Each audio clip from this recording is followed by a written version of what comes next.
Assalamu alaykum hörmətlik ata-analar və ata-ana buluş aldı turvatqanlar. Fikir Ambiri kanalımızga yenidən bir dadıның fikirləri namlıq səhifəsini qeyrindaşlarımızga sunuşni plan qıldık.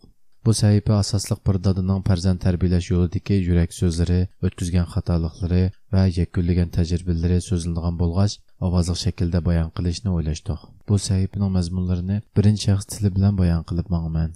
Alfa avlodlari ya'ni 2010dan keyin tug'ilganlarga qo'yilgan o'rtaq bir atalg'u bo'lib, dal mushu alfa avlodlari deb nom berilgan 3 bolaning dadisi bo'lish sifatim bilan qisqagina 9 yillik dadiliqdan iborat sharaflik vazifani ustimga olgan kundan boshlab bugungacha bo'lgan farzand tarbiyalashdagi va dadiliq mas'uliyatga bo'lgan izlanishlarim haqidagi fikrlarimni ko'pchilik bilan o'rtoqlashib, yakunlagan tajriba saboqlarim va bayqashlarimni samimiy tillar bilan ko'pchilikka sunishni niyat qildim.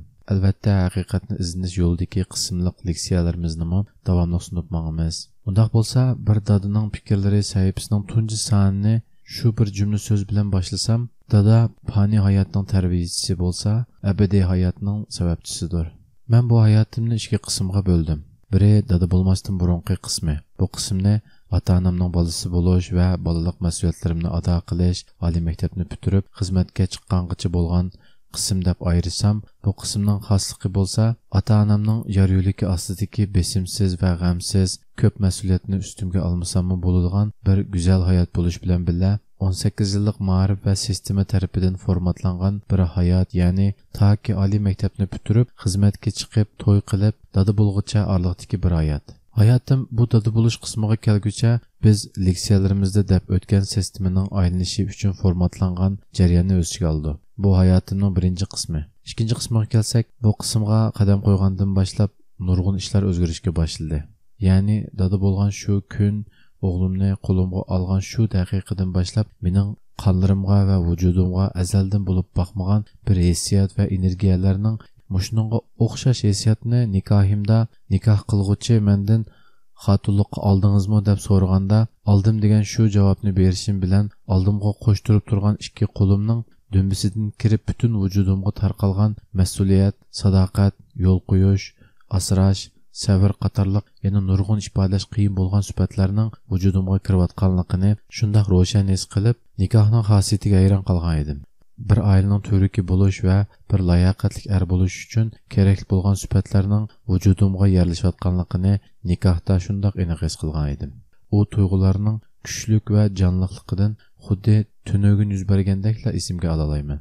Yangi tug'ilgan o'g'limni qo'limga olgan vaqtda vujudimga xuddi nikohda yuz bergandek, ammo uningga o'xshamagan nurg'un yangi sifatlarning vujudimga kirayotganligini yana his qildim va kallamga Allohning menga bergan bu qimmatlik omonati uchun nima qilishim kerak degan savol keldi. Men mushu savolning peyiga tushgan kundan boshlab mening hayotimda o'zgarish bo'lishga boshladi. Özüm yoqtirgan qiziqishlarimni va yaxshi ko'radigan o'yinlarimning hammasini bir-birlab tashlashga boshladim. Chunki faqat bularni tashlagan vaqtimda ondan o savolning javobini tepish uchun izlandiganga vaqt chiqara oldim. Dada bo'lgan shu kundan boshlab men o'zimning qiziqishlarimni o'ltirib, o'zimni yangidan tug'ildim desammi ortiq ketmaydi. Bu voz kechishim va savolning peshidan qo'g'ilishim bilan Alloh menga shundoq bir o'tni soldiki, bu o'tning nima ekanligini, nim shahidning jahon ra'nolari ichida bilimdek bir go'zal yer yo'q degan bilim ishqida she'ridan topgan bo'ldim. Savol meni jahondagi eng go'zal bilimdan iborat bu yarg'i boshlab berib, hayotdagi yana bir Allohning go'zal ne'mati bilan tunishtirib qo'ygan edi. Bu tunishish bilan men maktab hayotimdagi menga etilgan formatni, ya'ni savol qo'yishdan jiroq turish, aktiv tafakkurni uxlatish, gap anglab buyurganni qilish va mazgilga bo'lib turib, menga bir varaq qog'ozni mukofot o'rinda diplom yoki unvon deb berib, 18 yil vaqtimning ko'pincha qismining unumsiz o'tib ketganini bayqagan bo'ldim. Albatta men bu yerda maktab ma'rifini, diplom yoki unvon guvohnomalarini bir narsa demoqchi emas, faqat sistemni tushuntirmoqchi.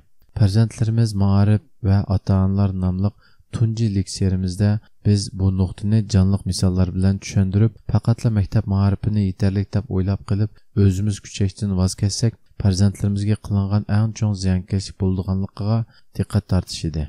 Dada bo'lgandan keyingi o'zimdan so'ragan Allohning menga bergan bu qimmatli omonati uchun nima qilishim kerak degan bu bir savol meni 18 yillik maktab tarbiyasida tarbiyalanib turib, bayqamagan jahonning eng go'zal ra'nosi bo'lgan bilimni maktab bitirib xizmatga chiqib dada bo'lgandan keyin qo'limni yetlab berib tunishtirib qo'ydi. Bu yerda o'zimdan so'ragan bir savol mening hayotimda g'oyat zo'r o'zgarishlarni olib kelganligiga bir diqqat qilgan bo'lsak. Shu bir tunishdan keyin menga 18 yilning yaqisi xuddi quduqdagi paqidek osmonga qarab dunyoning hammasi shu deb yolg'on hayajon bilan yashab kelgan hayotimdagi haqiqatdan to'sab qo'ygan tamning kesaklari birdan Allohning rahmati bilan o'rilib tushishga boshlab hozirgacha davom qilyotdi va bir umr davom qilgusi inshaalloh. Yuqori deb o'tgan o'z kechirmishlarimdan avval bizga etilgan formatlarning qanday qilib quloqimiz turib anglayolmaydigan, ko'zimiz turib haqiqatni ko'ra olmaydigan qilib qo'yganligini yana bir qatim eskartib qo'yishni maqsad qildim. Chunki hammaga qodir Rabbimiz Qur'oni Karim Araf surasining 179-oyatida shubhisizki biz jin va insonlarning ko'p qismini jahannam uchun yaratdik. Ularning qalblari bor, uning bilan o'ylamaydi, ko'zlari bor, u ko'zlari bilan haqiqatni ko'rmaydi, quloqlari bor, u quloq bilan anglamaydi degan oyatdan bugünkidek bir haqiqatning ustini pardalayotgan bir sistemaning ichida yashab farzand tarbiyalayotgan bizlarning qalbimiz, ko'zimiz va quloqimiz bo'lgani bilan pardani qayirib turib haqiqatni ko'rishga tirishmasak va sabab qilmasak oyatda deyilgan ko'p qismlarning qatoriga tava bo'lib qolganligimizni bizga Rabbimiz oyatlari bilan eskartish bergan. Albatta bu oyatga bo'lgan tushunchaga nisbatan nurg'unlarimizning har xil tushunchalari bo'lishi tabiiy. Faqat bu yerda mening cheklik izlanishimdan tushunganim bo'lsa, agar qalbim turib uning bilan tafakkur qilishga tirishmasam, ko'zim turib pardalarni qayirib etib haqiqatni ko'rishga sabab qilmasam, quloqim turib to'g'risini anglashga ishlatmasam, meningmi shu oyatda deyilgan ko'p qismlar orasiga kirib qilishimni Allohga sig'inib panoh tilab, hayotimga mushu oyatni tatbiqlab o'zimni, oilamni va farzandlarimni shundoqla qurbitim yetganligi kishilarning hayotiga mushu oyatni tatbiqlab yashashiga sababchi bo'la olgan bo'lsam degan umiddaman. Haqiqatni ko'rishning ochquchi bo'lsa, savol qo'yish va uningga javob topishga otlanishdan boshlanganligini o'zimning chin qalbimdan his qilganlarim orqali sizlarga bir dadaning fikrlari orqali o'rtoqlashib turibdiman.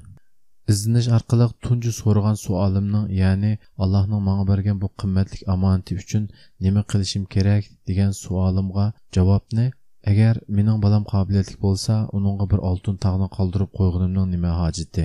U o'zining qobiliyati orqali topa oladigan tursa. Yana agar mening balam qobiliyatsiz bo'lsa, mening uningga bir oltin tog' qoldirib qo'yganimning yana nima hojati? Chunki u qobiliyatsizligidan bir oltin tog'nimi to'shatmaydigan tursa degan so'zdan topdim. Bu so'zni tepib olgandan keyingi hayajonlarim oxirlashmayla darhol ikkinchi savolni so'radim. Agar oshqo'sh qobiliyatni yetildirish bo'lsa, qanday qobiliyat eng muhim deb turib, bir umr har qanday bilimni o'rganish kerakligini o'ylab, yaxshi bo'lgan o'rganish qobiliyatining yetilishiga yetaklashim kerakligini, bir narsani o'rganish uchun eng muhim halqa avval asli tutish iqtidorining sog'lom bo'lishi kerakligini o'ylab, asli tutishning menga bilan munosabat ekanligini va mening tunji bo'lib mengani tushunishdan boshlashim kerakligiga qaror berib, menga kirdim va oldimga mengimizning o'ng menga va so'l menga deb ayrilganligini, ayrim funksiyalarga ega ekanligi chiqdi. O'ng mengining ko'proq hissiy tafakkurni asos qilganligi, ya'ni tuyg'u orqali ishinishga va javob topishga mohir ekanligini. Sol mengining bo'lsa, ko'proq logikalik tafakkurga, ya'ni ko'z bilan ko'rganga, quloq bilan anglaganni asos qilib turib ishindiganligi to'g'riliq material ko'rdim. Diqqatimni tortgan, ya'ni mening izlagan asli saqlash qismiga kirgan vaqtimda sol mengining asli saqlash qismini bir futbol maydonchilik desak, o'ng mengining bir yer sharslik bo'lganligini ko'rib hayajonlandim. Chunki o'ng mengining eshigini ochsamla, ichida menga kerakli narsalarning borligiga ishonchim komil edi. Shuning bilan o'ng mengining ishigining ochquchini izlashga boshladim. Eng burun chiqqani bo'lsa, hozirgi dunyo ma'rifining ko'pincha davlatlarning sol mengini taraqqiy qildirib, o'ng mengini uxultishni asos qilib loyihalangan ma'rif sistemasida ketib borganlik materiallar bo'ldi. Nima uchun bunday bo'ldi degan savol bilan tang dunyoning suiqasdlar ustiga qurilib davomlashib kelayotgan, bizning bilishimizni xohlamaydigan shaytoniy sistemaning tunugini, buguni va kelgusi planlari bilan bir-birlab tunishga boshladim. Ularning kelgusi planlari va suiqasdlarini izlangan sari bir dada bo'lish supatim bilan jiddiylashdim va besim his qildim. Chunki 18 yil ma'rif tarbiyasi ko'rdim, o'zimni xeyli bir narsalarni bilaman deydigan o qarashlarim oldimga chiqqan bu suiqasdlar va kelgusi planlaridan asli hech narsa bilmaydiganligimni, bak bilib ketishimni sistemini qurganlarmı xalab ketmaydiganligini bilgan vaqtimda vaqtni texmi qadrlashim kerakligini, nurg'un sohalarda tezdan o'zimning universal bilim qurilmamni yuqori ko'tarib, avval o'zimni tarbiyalashim, o'zimni g'aflat va jaholat uyqusidan uyg'otishim kerakligiga qaror berdim. Haqiqat bilan munosabatlik hech narsa o'rganmay o'tib ketgan 18 yil vaqtimni o'ylab, bu xatolikning farzandlarimda takrorlanib qolmasligi uchun tirishib, bugungacha qo'limdan kelishicha o'zimni oz-ozdan to'liqlab keldim. Bu kanalni etishning va mazmun doirasini bekitishning orqasidagi hikoyani bir dadining fikrlari bilan yig'inchoq qilib qarindoshlarga sungan bo'ldim. Buningdan keyingi bir dadining fikrlari sahifamda ko'pchilik bilan o'zimning bu digital dunyoga qandoq bir tayyorlik bilan ketib borganimni, nimalarni xato qilganligimni qatorliq 9 yillik izlanish yo'lidagi yiqqan tushunchalarimni sizlarga sunish orqali texmi to'g'ri bo'lgan fikrlarning chiqishiga vasila bo'lib qolsam nima degan go'zal bo'ladi degan umid bilan bir dadining fikrlari nomli fikr amri qonimizning yangi sahifasining tunji sonini mushu yerda oxirlashtiray. Leksiyalarimizning davomini ishlayotimiz va patiqanda sunishga tirishimiz. Allohga omonat bo'linglar.